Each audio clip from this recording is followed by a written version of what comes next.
Hey guys, it's YOU WACK, and get a load of this silly Billy over here. I'm talking about me. So I made a video talking about Baptiste being available for competitive on Tuesday, and it turns out he's not going to be available for competitive until April 2nd, even though Blizzard said he'd be available for competitive on March 26th, a week after he got released. So of course I look silly, but that shouldn't matter because all these videos are going to be relevant once he is available for competitive, and especially for today's video, which is going to be talking about Ana versus Baptiste, who is going to be the better primary healer. So when talking about Ana, she is considered one of the best primary healers in the game, even though she's not the most meta healer because those titles go to Brigitte, Lucio, and Zenyatta, all secondary healers. However, when you look at Ana, she does have a lot of game-changing abilities that can make her a viable pick in the game, but as we soon will see, Baptiste is going to be released for competitive and will also be game-changing in his own ways. So that's why I'm making this video, because eventually you'll be stuck at a crossroad trying to decide, alright, well, what DPS do I want to play? And then every top 500 will steal from you, and you're like, alright, maybe I'll play tank. And then every jabroni wants to play tank in this meta, so then you have to decide, alright, well, what healer do I play? Since we're running DPS, we're not going to be running goats, we need a primary healer. Who is it going to be? Ana or Baptiste? And that's why I'm making this video.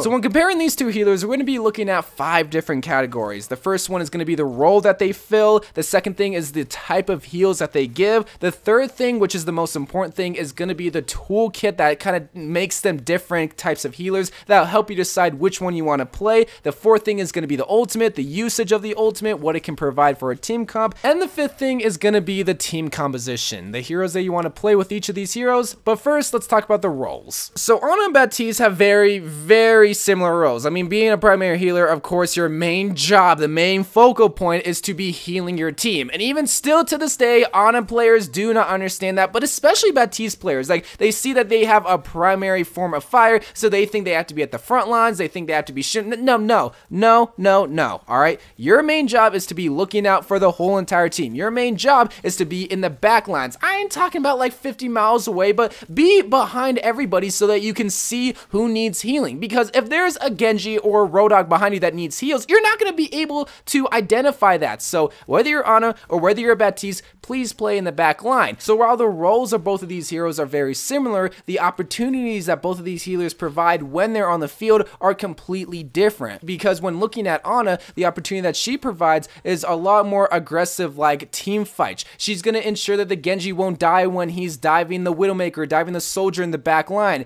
She's going to ensure that the Winston won't die when he's diving the Zenyatta on the right side, or it can heal up the charging Reinhardt when you have to be aggressive and push in and break up team compositions. And it's all due to the fact that she has very long range heals, assuming, okay, this is a very key asterisk mark, assuming that you can hit your shots, because if you can't, the Genji's gonna die. If you can't, the Winston's gonna get destroyed because of the Discord orb. And Reinhardt, we already know the memes with Reinhardt, but your job is to overlook everyone, but be able to provide the security that your team needs to be aggressive. You need to be aggressive to win team fights when Ana's on the field. And while Baptiste might occasionally be able to provide aggressive like styles, he's going to be more or less be providing the opportunity of more conservative team fights. Because you gotta think, the thing that makes Baptiste is the immortality field, which is a great ability, but it's a stationary ability. So this means that teams are going to be a lot more stationary. They're not going to be moving as quick. They're going to be looking to stay in that immortality field to get healed up. They're not going to be moving a lot. So this means a lot more drawn out team fights. This means a lot more slower team fights,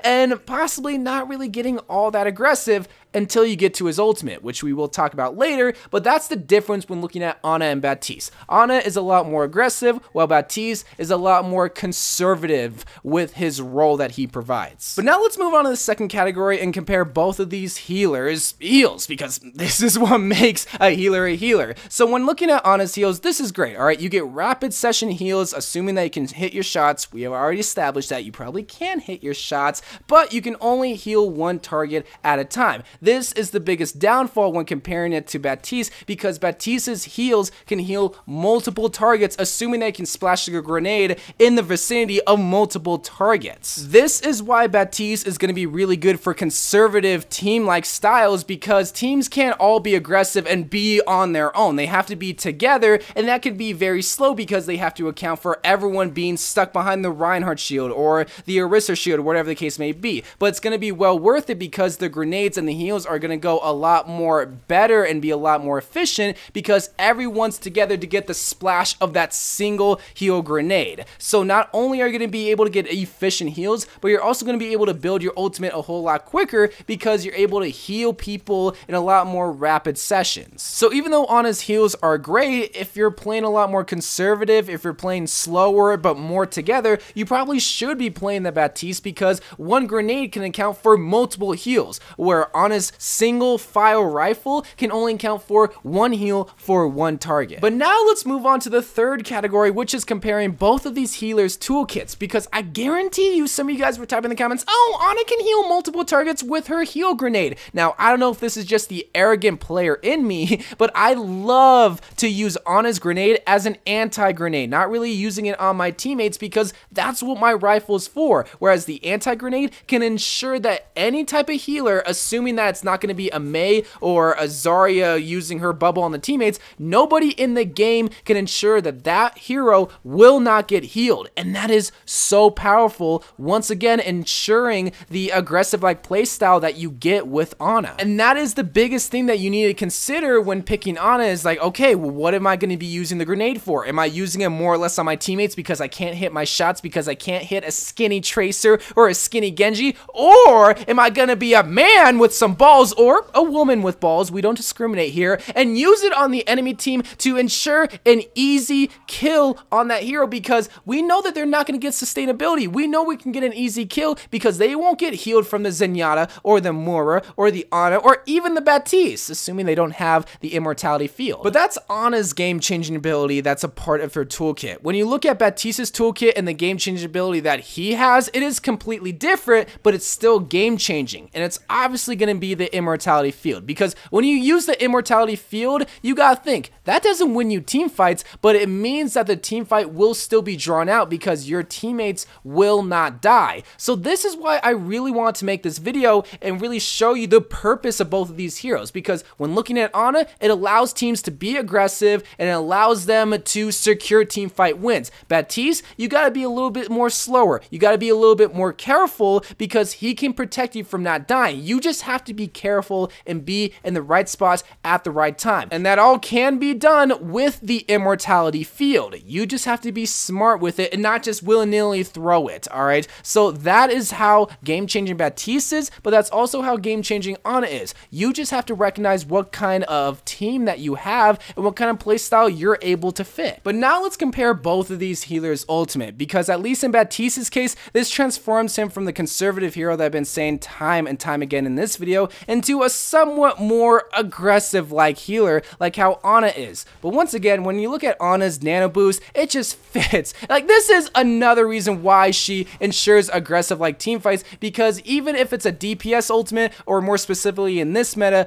just a tank in general, you're going to be able to be so aggressive because they get more damage and they also take less damage and they also get the 250 boost. So if a Reinhardt is charging in the back line and he takes like 300 damage, boop, use it, and you pretty much fill his entire health pool, and he's already in the back line. He can get the squishies, he can get the tanks, he can get your grandma, he can get your sister, he can get literally everyone he wants because he's that hot. I tried to make a joke there and it didn't work out. Ana's nano boost is very straightforward, but when it comes to Baptiste's matrix, it's not straightforward, or at least I don't think it's straightforward to everybody, because especially on the second point of 2 CP maps, say Volskaya Industry or Temple of Anubis, this ensures sustainability. This ensures that the team can be aggressive without feeling the need of, oh, do I need heals? I need some heal. No, you get double the amount of heals, but also double the amount of damage. But again, you're a primary healer, so you should be looking to heal rather than just doing a bunch of damage, whereas the DPS like a Soldier McCree can do the double amount of damage where you're doing the double amount of heals, meaning that you can get sustainability and damage at the same time, and it's all because of the ultimate. So yes, while he's very conservative, he can be aggressive when he has his ultimate. Ana, she can be aggressive all the time. And that segues perfectly into our last and final segment, which is going to be the team comps that you want to try to use with both of these healers. because